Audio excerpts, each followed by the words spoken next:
주제 10 삼성개헌으로 장기 집권의 길로 들어서다 수업 나눔을 시작합니다. 박정희는 삼성개헌과 71년 대선을 거친 후 유신독재로 나아갔습니다.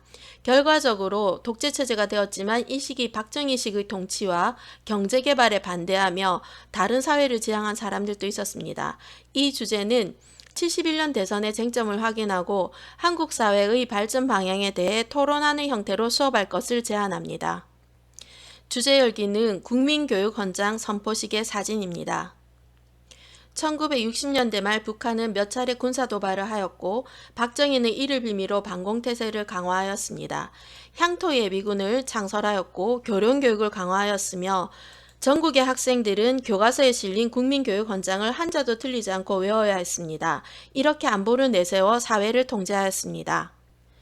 삼성개헌은 어떻게 가능했을까? 삼성개헌은 대통령 선거에 3번까지 출마할 수 있게 만든 것이었습니다. 당시 여당이 다수당이어서 야당을 속이고 개헌안을 날치기 통과시켰습니다. 박정희는 국민들에게 국가안보를 강화시키고 경제성장을 지속하려면 개헌이 필요하다고 주장했습니다.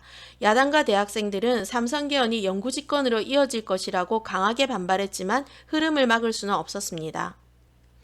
1971년 대통령 선거의 쟁점은 무엇이었을까? 1971년 대선은 독재와 민주주의의 분기점이라고도 할 수 있습니다. 다음은 후보들의 연설 장면입니다. 정권 교체를 하지 못하면 이 나라는 박정희 씨의 영구집권의 총통시대가 오는 것입니다. 앞으로 나에게 한 번만 더 기회를 주시면 나로서는 정부에서 물러나겠다.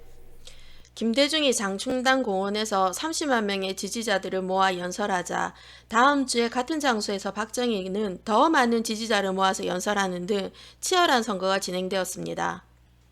유세 과정에서 두 후보는 정치, 경제, 남북 관계에 있어서 전혀 다른 비전을 제시했습니다. 정리하고 역량 키우기는 두 후보의 정책을 비교 검토하고 당시 유권자들 입장에서 생각할 수 있게 구성하였습니다. 제시된 표는 대통령 기록관 사이트에 있는 박정희의 정책 연설과 김대중의 대중경제론과 연설문을 바탕으로 해서 구성한 것입니다. 대통령 선거에서 박정희가 승리한 후 대기업 위주의 경제성장과 대립적인 남북관계가 유지되었지만 그렇지 않을 수 있었습니다.